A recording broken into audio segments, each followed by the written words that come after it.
이런 이야기 들어보셨죠? 사람이면 다 사람인가? 사람다워야 사람이지. 그런 이야기를 합니다. 사람이 겉모습만 사람이어서 되는 게 아니고요. 인간답게 살아야 사람이다라고 하는 것이죠. 겉으로는 인간다운 모습인데 사실 살아가는 모습을 보면 좀 죄송스러운 말씀입니다만 동물보다 못한 삶을 사는 사람들도 있다는 거예요. 그래서 사람이 정말 사람답게 사는 게 뭔가 이거에 대해서 우리가 고민하면서 살아야 되죠. 동물들도 기본적으로 이 모성애, 부성애 이런 것들은 지키면서 살아가지 않습니까? 근데 때로는 사람이면서도 그 기본적인 모성애나 부성애를 저버리고 사는 사람들이 있죠. 동물들은요, 배가 부르면 재미로 사냥하지 않습니다. 근데 사람들은요, 재미로 사람들이나 동물들을 학대하거나 또는 괴롭히는 일들을 한다는 거죠. 그런 것들을 보면서 야, 인간이 정말 이렇게 살면 될까? 이런 고민들이 생기게 되는 거죠. 우리가 인간으로 태어났다라고 하는 것이 얼마나 존귀하고 고귀한 것입니까? 그런데 우리가 그렇게 살지 못하니까요. 인간다운 품격, 인간이 가져야 되는 권위 이런 것들을 잃고 살아가는 게 아닌가 그런 생각들을 갖게 됩니다. 오늘날 우리 시대가 경험하고 있는 심각한 문제는 비인간화라고 하는 문제입니다. 사람이 사람답게 살지 못한다라고 하는 것이 오늘 우리 사회를 참 심각하게 위협하고 있는 문제이지 않습니까? 그러니까 사실 이 인간이라고 하는 말 자체는 굉장히 관계 중심적인 용어입니다. 그렇죠? 사람인의 사이간을 쓰죠. 그래서 사람과 사람이 서로 관계를 맺으면서 살아야 인간답게 사는 거지. 그냥 나 혼자 나 잘났다고 살아가는 것, 그 인간답게 사는 모습이 아니다라고 하는 것입니다. 근데 문제는요, 사람들이 관계 중심적으로 사는 것이 아니라 자기 중심적으로 살더라는 것이죠. 다른 사람에 대해서 별로 관심을 가지지 않고요. 그냥 나만 잘 살면 되고 나만 편안하면 된다. 이런 생각들을 갖고 있는 것 같습니다. 그러다 보니까 자꾸 관계들이 깨지고요. 그런 과정 속에서 많은 사람들이 상처를 입게 되는 경우들이 있습니다. 우리 흔히 자수성가한 사람들 보면 와, 참 대단하다 그런 생각을 하지 않습니까? 여러분 가만히 생각해 보면 엄밀하게 말하면 이 자수성가라는 말은 없는 것 같아요. 왜냐하면 우리가 살아가면서 누군가의 은혜를 입고 있고 누군가의 도움을 받으면서 우리가 살고 있지 않습니까? 무엇보다도 가장 큰 것은 부모님의 은혜가 있죠. 부모님의 은혜가 있으니까 우리가 살아가는 거 아닙니까? 삶의 순간순간마다 친척들, 지인들, 선후배들 참 좋은 분들이 우리를 도와주셨기 때문에 우리 여기까지 온 거 아니겠습니까? 그러니까 내가 모든 걸 다 했다 그렇게 생각할 게 아니고요. 우리 주변에 있는 분들에게 감사하는 마음을 가져야 된다는 것이죠. 나 혼자서는 살 수 없고요. 서로가 관계 속에서 서로를 도우면서 살아가는 것, 그게 우리의 인생이다라고 하는 것을 우리가 기억하면서 살아야 된다라고 하는 것이죠. 사람들은 자아실현이라고 하는 걸 목표로 살아가는 경우들이 참 많이 있습니다. 내가 꿈꾸는 것, 내가 이루고 싶은 것을 목표로 하면서 살아가지 않습니까? 되어질 나, 바람직한 나를 기대하면서 살아갑니다. 근데 문제는 뭐냐 하면 그렇게 자아 실현을 하려고 하는데 그 속에서도 역시 자기 중심적인 그저 내 꿈만을 이루는 것을 목표로 하면서 살아가는 경우들이 대부분이다라고 하는 거죠. 물론 아주 드물기는 합니다만 이타적인 목적을 가지고 자아 실현을 해 나가는 사람들이 아주 없는 건 아닙니다. 미국의 명문 사학 중에 필립스 아카데미라고 하는 곳이 있는데요. 이 학교의 건학 이념이 뭐냐 하면 나 자신을 위해서가 아닌 not for self라고 하는 이념을 갖고 있습니다. 참 훌륭하죠. 이기적인 목적이 아니라 세상을 위해서, 타인을 위해서 우리가 더 좋은 사람이 되기 위해 우리는 공부합니다라고 하는 목적과 이념을 가지고 있습니다. 근데 참 드물어요. 이런 사람들, 이런 생각을 가지고 있는 곳들이 그렇게 많지 않은 거죠. 그래서 자기 자신이 성공해야 된다라고 하는 자기중심적인 생각을 가지고 살아가다 보니까요, 다른 사람들은 별로 안중에 없습니다. 자기 자신을 끊임없이 이 무한 경쟁 속으로 밀어넣고요, 승리하기 위해서 때로는 수단과 방법을 가리지 않는 경우들이 있습니다. 내가 이겨야 되니까요, 어제의 동지가 오늘의 적이 되어버리기도 하고요, 신의와 관계를 깨트려 버리기도 하는 것이 우리가 살아가는 세상의 모습이 아닌가 하는 생각을 갖게 됩니다. 여러분, 왜 이런 일들이 자꾸 일어나는 걸까요? 왜 사람들이 자꾸만 이렇게 변질되어 가는 걸까요? 아마도 그 중요한 이유를 들자면 건강하고 올바른 정체성이나 자아관을 갖지 못했기 때문이다, 그렇게 이야기할 수 있을 겁니다. 그러니까 내가 누군지에 대해서 올바로 이해하고 올바로 잘 알지 못하기 때문이라는 거죠. 그러니까 내가 나 되어야 하는데요, 자꾸만 다른 사람들의 모습을 보면서 좀 닮고 싶어 한다는 거예요. 하나님께서 우리를 만들어 두신 그 창조의 모습을 잘 회복해 가면서 살아야 할 텐데, 우리가 자꾸 세상적으로 어긋난 자기 이해를 가지고 살아가기 때문에 이런 문제들이 자꾸 일어난다는 거죠. 우리 안에 선한 것이 없고 우리 안에 잘못된 것을 자꾸만 지향하는 바가 있기 때문에 우리의 인생도 세상도 자꾸만 어그러져가고 어려움을 겪게 되는 것이죠. 기독교 신앙에서는 이것을 가리켜서 죄인된 본성, 죄성이라고 이야기합니다. 그러니까 사람이 자연적인 상태에 가만히 있으면 저절로 선한 일을 하는 것이 아니고요, 우리는 죄를 향해서, 악을 향해서 폭주하는 기관차처럼 살더라는 것입니다.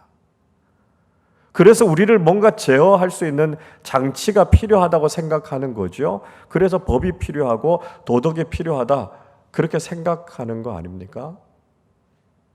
누구도요, 우리에게 법이 필요 없고 도덕이 필요 없다, 이렇게 이야기하실 분들은 한 분도 없으실 겁니다. 오히려 이게 더 강화되어야 되는 게 아닌가, 그렇게 말씀하시는 분들이 더 많은 거죠. 우리 사회에 법이 필요하고 도덕이 필요하다라고 인정하는 것, 생각하는 것이 바로 우리 인간이 죄인이다라고 하는 걸 긍정하는 거 아니겠습니까? 이게 없으면 안 된다라고 이야기하는 것이 우리가 가지고 있는 이 죄성에 대해서 우리가 심각하게 문제 제기를 하고 있는 거 아닙니까? 이대로는 안 된다는 거죠. 우리가 변화되어야 된다는 거 아니겠습니까? 여러분, 그러면 우리가 어떤 모습으로 변화돼야 될까요?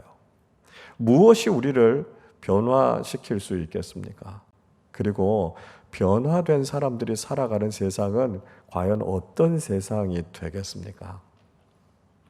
오늘 이 고린도전서를 쓰고 있는 사도 바울이라고 하는 사람, 원래 유대교 안에서는 사실 굉장히 성공 가능성이 많았고요, 전도 유망한 사람이었습니다. 바울이 회심하기 전에 자신의 모습이 어떠했는가에 대해서 소개하는 내용이 성경의 여러 곳에서 나오지요. 사도행전 22장 3절에서 바울은 이렇게 이야기합니다. 나는 유대인으로 길리기아 다소에서 났고 이 성에서 자라 가말리엘의 문화에서 우리 조상들의 율법에 엄한 교훈을 받았고 오늘 너희 모든 사람처럼 하나님께 대하여 열심히 있는 자라, 그렇게 소개하고 있습니다. 자신은 유대인의 혈통에서 태어났다는 것이죠. 길리기아 다소라고 하는 곳에서 태어난 헬라파 유대인, 디아스포라 유대인이다, 그렇게 소개하고 있습니다.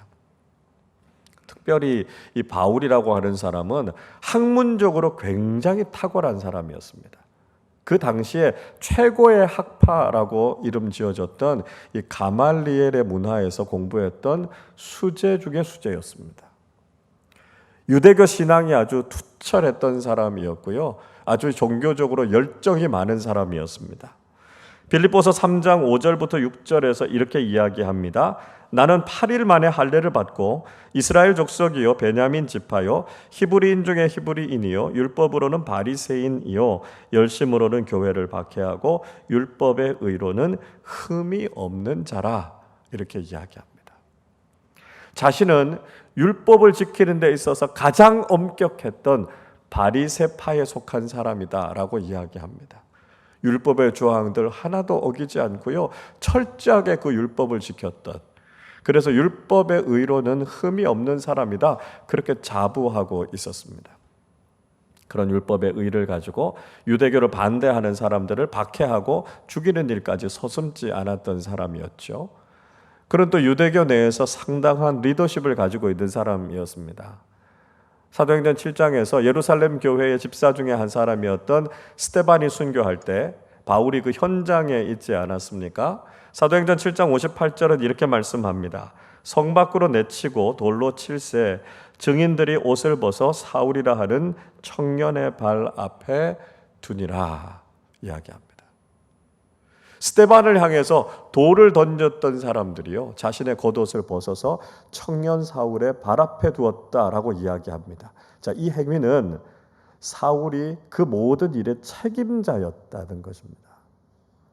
그러니까 이제 겨우 10대 후반, 20대 초반 정도 된 청년 사울이 유대교에서는 이 정도의 독보적인 위치를 차지하고 있는 사람이었습니다. 그러니까 회심하기 이전에 이 사울은요, 유대교 안에서 자수성가한 사람이었고요, 자아실현에 가장 근접해 있는 사람이었습니다. 자, 그런 존재였던 과거의 사도 바울이 다른 사람들에게 세상에 어떤 영향을 미쳤습니까? 그가 유대 사회를 아주 무시무시한 사회로 만들지 않았습니까? 유대교에 반대하는 사람들이 있으면 언제든지 돌을 들어서 쳤고요, 교회와 예수를 믿는 사람들을 죽이는 일을 했던 사람이 바로 이 사도 바울이었습니다. 사도행전 9장 1절 2절은 이렇게 말씀하지요. 사울이 주의 제자들에 대하여 여전히 위협과 살기가 등등하여 대제사장에게 가서 다메섹 여러 회당에 가져갈 공문을 청하니 이를 만일 그 도를 따르는 사람을 만나면 남녀를 막론하고 결박하여 예루살렘으로 잡아오려 함이라. 자, 사도 바울은 과거에요, 예루살렘에 있는 그리스도인들을 죽이는 것, 이거 가지고는 성이 차지 않았어요.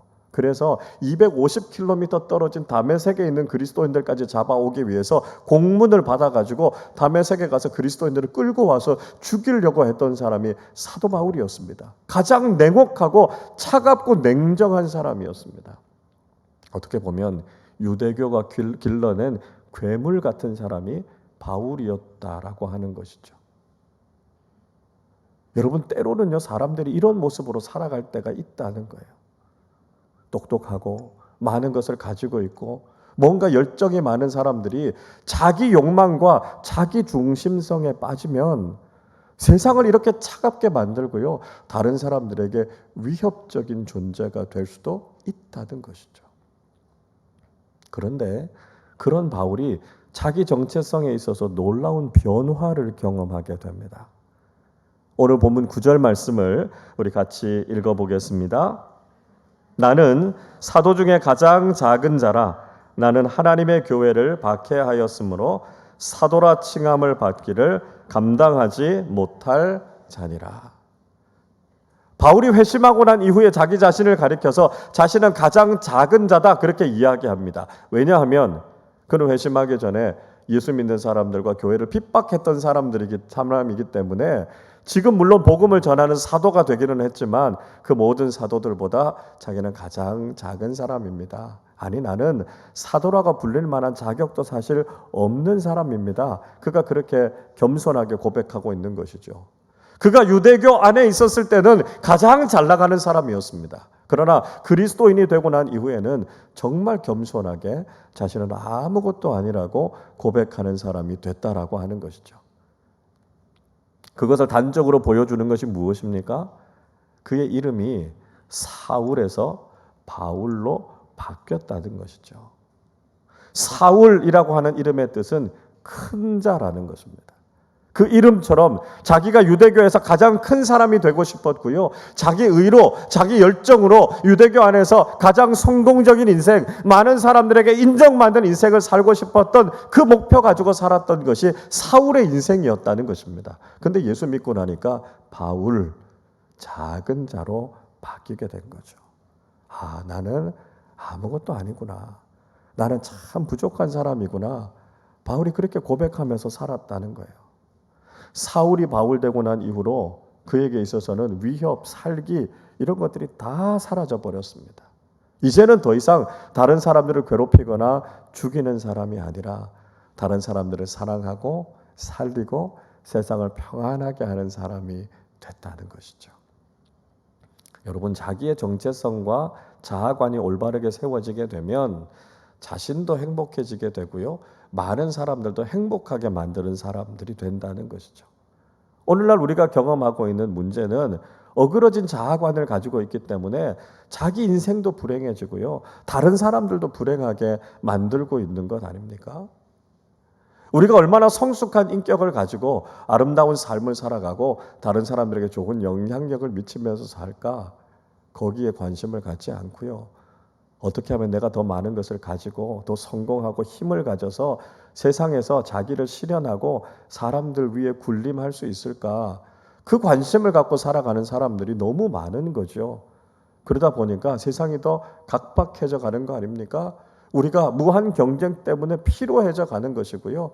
경쟁 때문에 우리가 살아가는 사회는 점점 더 살기 힘들어져 가는 사회가 되고 있습니다. 그러나 자기 자신에 대한 올바른 정체성을 가지게 되고 자신의 존재가 자아가 은혜로 변화되어지면 그것을 통해서 자신도 행복해지지만 많은 사람들도 살리고 그 사람들을 돕는 더 따뜻하고 좋은 세상을 만들어가는 사람들이 될 수 있다라고 하는 것이죠.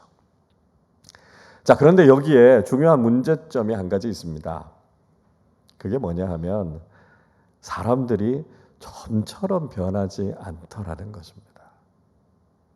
우린 다 변화의 필요성을 느껴요. 지금 이대로도 괜찮다 이렇게 이야기하시는 분들은 아마 거의 없으실 겁니다. 우리가 다 변해야 된다라고 하는 변화의 필요성을 느끼지만 변화의 동력이 내 안에 없다는 거예요. 내가 아무리 다짐하고 노력하고 결단해도 사람이 잘 달라지지 않더라라고 하는 것이 우리가 직면하고 있는 문제죠. 지난 교회의 한 권사님 남편이 그렇게 바람을 많이 피우셨습니다. 젊을 때부터 바람을 너무 많이 피우셔가지고요. 이 권사님 속이 새까맣게 타들어갔어요. 근데 이제 70도 훌쩍 넘고 암도 걸리시고 막 몸이 약해지니까 조금씩 달라지시는 것 같더랍니다. 그래서 암 수술 받으시고 항암 치료하고 그 통증이 얼마나 심하고 얼마나 힘드셨겠어요. 그러니까 권사님만 찾고 권사님만 그렇게 의지하시더라는 거예요. 그리고 병상에서 여보 내가 미안해 내가 잘못했어 이게 사과를 하시더라는 거예요. 그래서 야 진짜 이 양반이 달라지나 보다 그런 기대감이 생겼답니다. 근데 웬걸요? 통증이 좀 사라지고 이제 좀 살만하니까요. 병 간호하러 오시는 그 여사님한테 관심을 가지고 연애를 하시려고 그러더라는 거예요. 그러면서 저한테 그런 얘기 하시더라고요. 목사님 진짜 이 숟가락들 힘만 있어도 음란마귀가 가만히 두지 않는다 그러는데 그 말이 맞네요. 그런 이야기 하시더라고요. 사람 잘 안 변합니다. 안 믿는 분들 얘기 들어보니까요. 담배 끊는 거 그렇게 힘들다 그러시잖아요. 담배 끊는 분들하고는 상종을 하지 마라 그런 이야기 하시더라고요. 독한 분들이시래요. 그래서 그런지 담배 끊는 거 뭐 연초에 이렇게 금연해야 되겠다 그렇게 다짐하는데 그거 실패하는 분들이 대부분 아니십니까? 어떤 목사님은 그런 이야기 하시더라고요.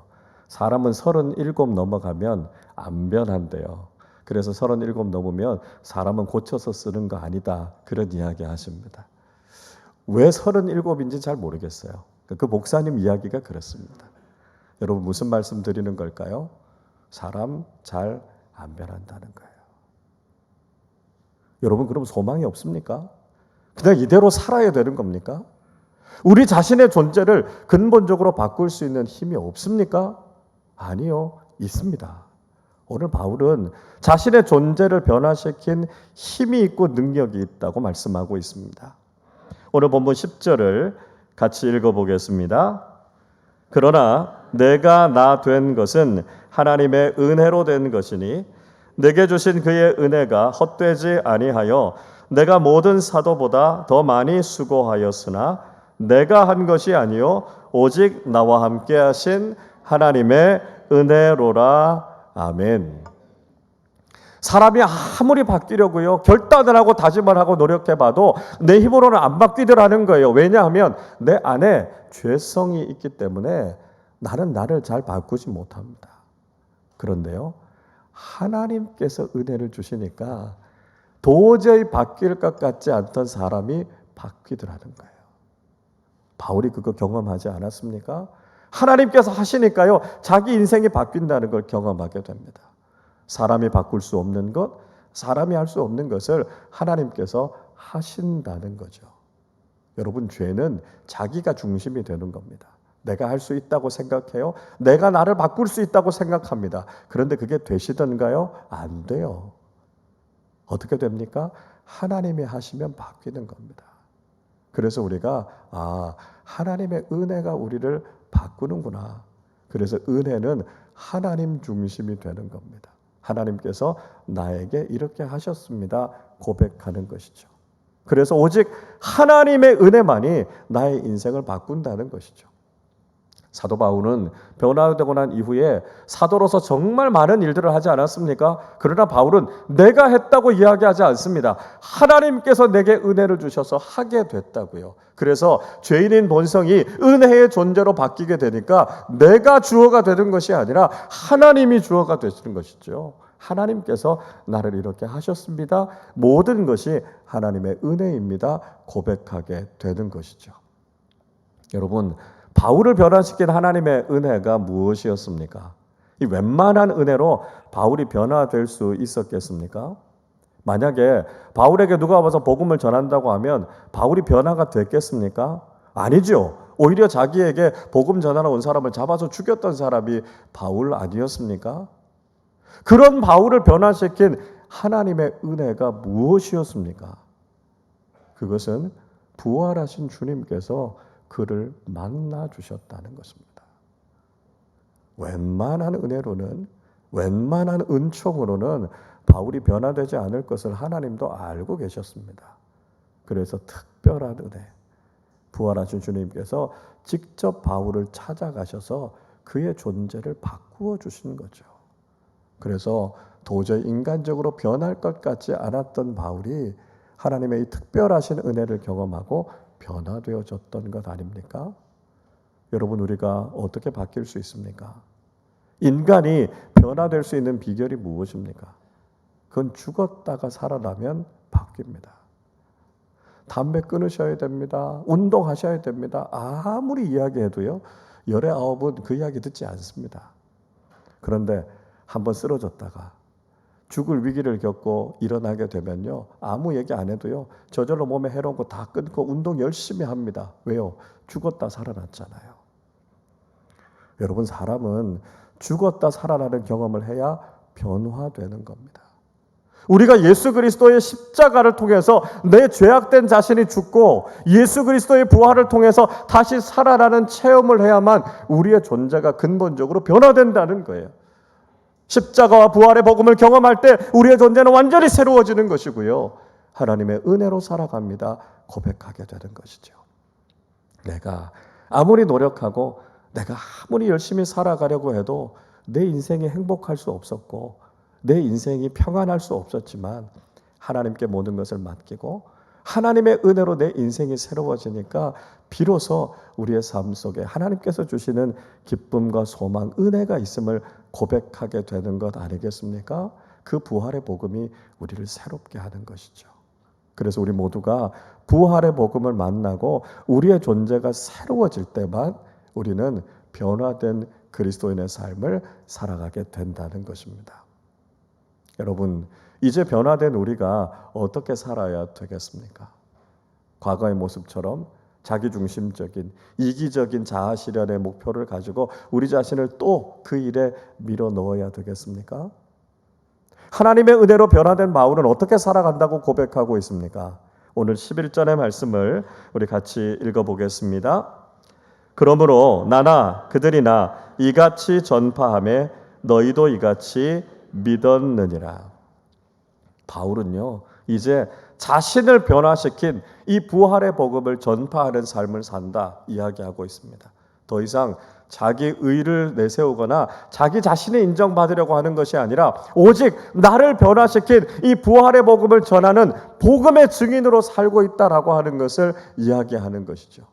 자기를 변화시킨 이 복음을 고린도 교회에 전했고요.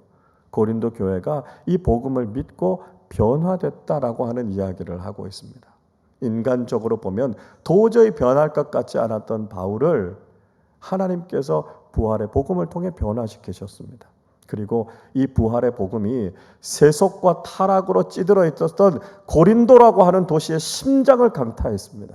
그리고 그곳에 고린도 교회라는 거룩한 주님의 교회가 세워지게 된 것이죠. 한 사람을 변화시킨 부활의 복음이 한 도시를 거듭나게 하는 기적 같은 역사를 이루게 됐다는 것입니다. 우리를 새롭게 한 복음을 우리가 증거하는 삶을 살아가는 것, 이것이 일생을 살아가는 우리의 사명이요 목표가 되어야 한다는 것이죠. 여러분, 변화된 우리는 더 이상 우리 자신을 위해 살아가지 않습니다. 우리 자신의 이기적인 목적을 추구하며 살아가는 것이 결코 우리에게 만족과 기쁨을 주지 못한다는 것을 깨달았기 때문에 그렇습니다. 그래서 이제 우리는 오직 우리 자신을 변화시키고 우리에게 참된 소망과 기쁨을 주신 이 부활의 복음을 전하는 삶을 살기로 결단하게 되는 것이죠.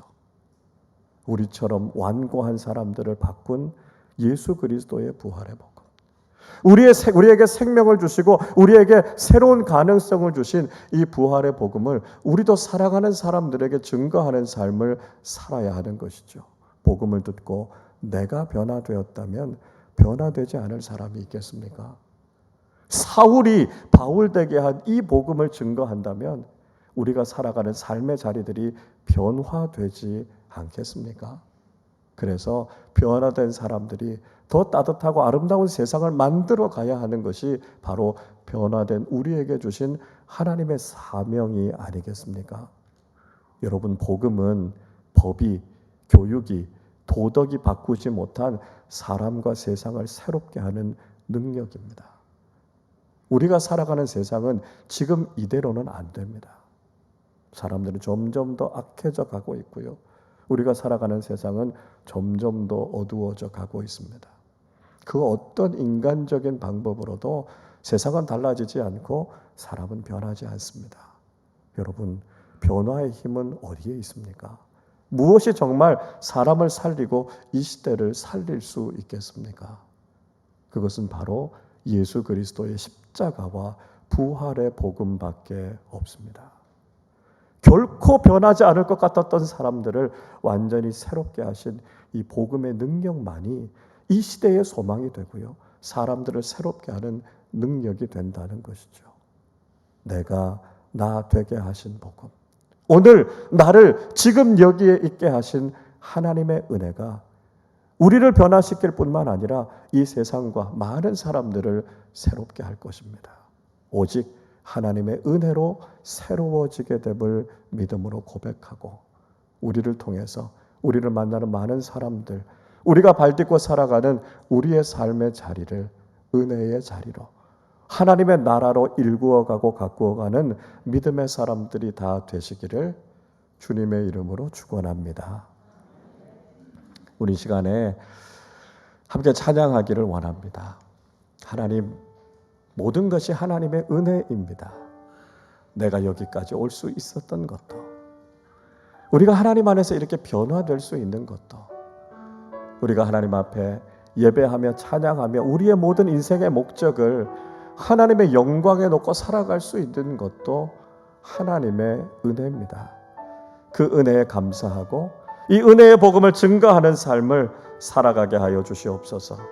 우리 믿음으로 고백하며 함께 찬양하도록 하겠습니다. 나를 지으신 이가 하나님, 네가 하나님, 나를 부르신 이가, 나를 부르신 이가 하나님, 나를 보내신 이도 하나, 나의 나 된 것은, 나의 나 된 것은 다 하나님 은혜라. 나의 달려갈 길, 나의 달려갈 길 다가도록